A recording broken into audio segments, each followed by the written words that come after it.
What's going on, guys? So the topic that I want to talk about today is around the women's nutritional supplement market.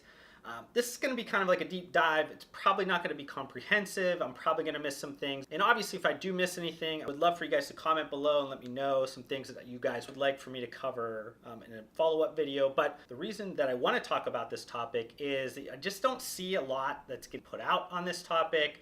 This is something that I've been kind of personally interested in, kind of following along and trying to see what's going to happen in the industry for female positioned products. Because of that, I think maybe offer some good information for people, add some values. What I'm talking about here is, I'll go kind of 30,000 foot out and then kind of dive in here. A little bit over 50% of the population in the United States is women. I think about 70 to 80% of the consumer spending power is with females. You have various kind of surveys out there saying that females actually use nutritional supplements more than males, or kind of right in line with males, depending on which one you read.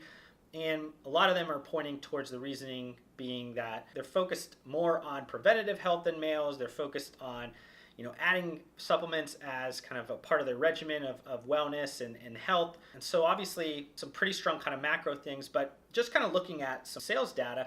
If you look at a company, Spins, that does some CPG data, they're saying that female positioned nutritional supplements actually saw about a 6% growth year over year.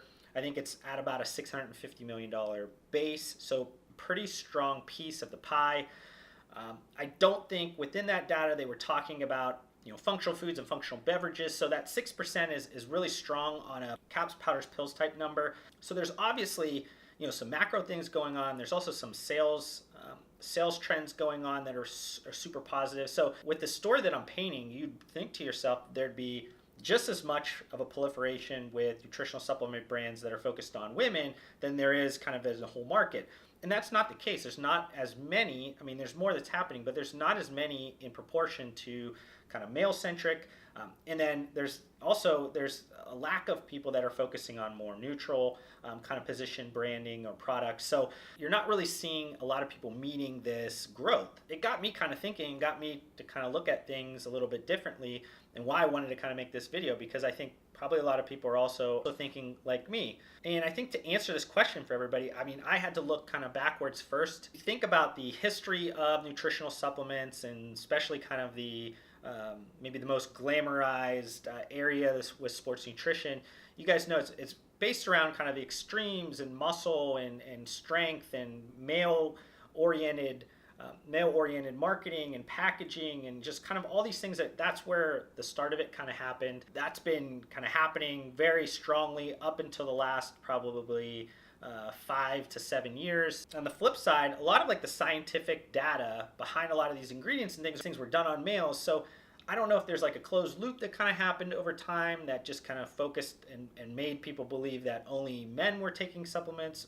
But that's obviously changing. A lot of the data supports that. A lot of the trends support that. So why are we still not seeing a lot of people jumping into the market to the level that I think there should be? If we kind of look at the top, and I'm not picking the nutritional supplement industry, I think this is happening across almost every industry at this point, but you have a lot of males that own the businesses. You have a lot of senior leadership that are male. You have a lot of a lot of the staff or stakeholders are male within the industry. And I'm not saying that males can't create female-centric products. What I'll say is there's been a laziness to do it and do it properly.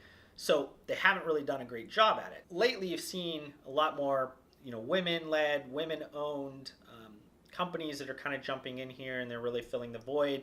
But the majority of the industry, the male side of the industry, is not filling the gaps in the right manner. And this laziness has always kind of created this, like what they call pink it and shrink it. And pink it and shrink it is basically this idea that you slap pink on the label.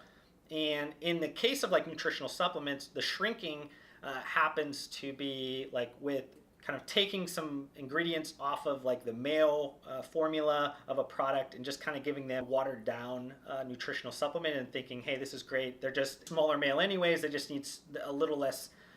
They just need a little less of everything, and it'll be great. We just need to repackage it in pink. And industry after industry has shown that like pink is not a strategy. When a company puts just kind of pink on the label, doesn't really change anything, it just kind of signals like there was no thought put into it, and it kind of at this point it does turn off a lot of the females, because they know that was just kind of a lazy way of putting a female-centric or female-positioned product. All that laziness provides an opportunity to create a specialized approach to meet the needs of this female buying group, a group that has a ton of power in the market. And I think it's important to note that, I kind of made that joking comment about saying that females are just small males, so we just, kind of water down their products. Females are completely different, I think, I'm not a science guy, but I know a little bit, and I know that, anatomically, biologically, biochemically, physiologically,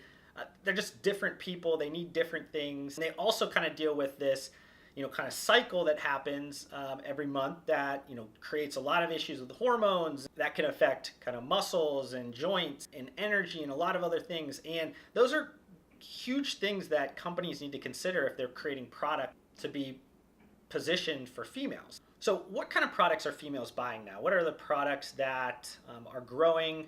What are the opportunities out there in the market? And I'm not going to talk about protein outside of maybe plant-based protein is pretty hot right now. Protein is just by far and away the lion's share of nutritional supplement purchasing in the United States.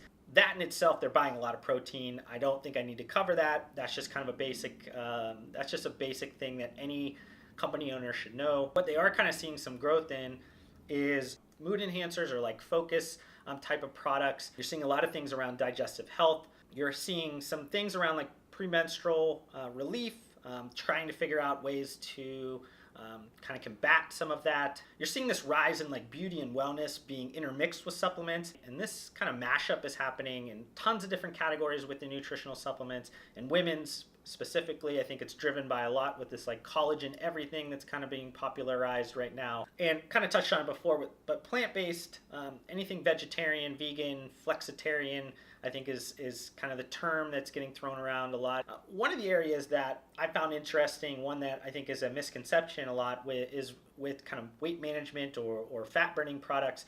Those I think traditionally have always been thought of as, females buy a lot of it, but recent data has been kind of shown that category of products is losing steam extremely quickly. And I think that has something to do with just body positive movement that's happening.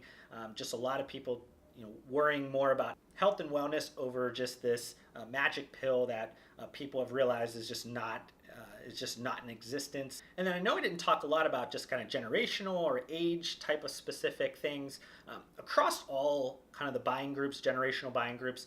Women are obviously picking up different subsections of products in a bigger proportion. And I didn't want to get into the weeds about those types of things, but what I did want to kind of cover was an area that I've been paying a lot more attention to, and this is kind of the older generation, this baby boomer generation.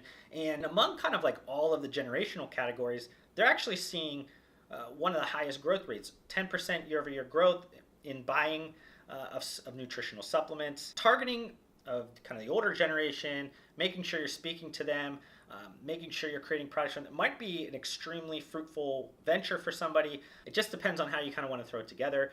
But I think that's kind of an often forgotten about generation. I spoke about it in another video, kind of generational differences.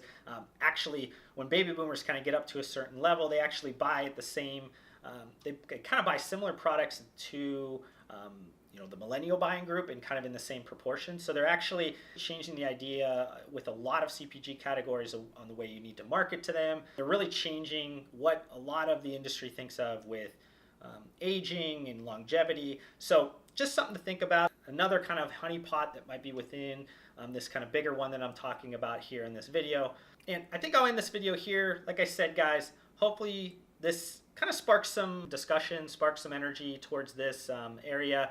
I would love to put another video together. If you guys have specific questions, make sure you guys comment below or follow me on one of my other social media accounts and message me on there. If you guys haven't done it so far, hit the thumbs up button on this video. That lets me know that you guys got value from this video. It also helps YouTube understand that you guys got value out of this video. The more likes I get, the more they organically put my video out to more people that are not subscribed to me. And while I'm talking about subscribers, If you guys have not done it so far, hit the subscribe button. Help me grow this community a little bit bigger and a little bit stronger in 2019. But I just want to thank you guys one last time for spending some time with me on this video. Hopefully I gave you guys some value in return for that time, and I'll see you guys on the next video.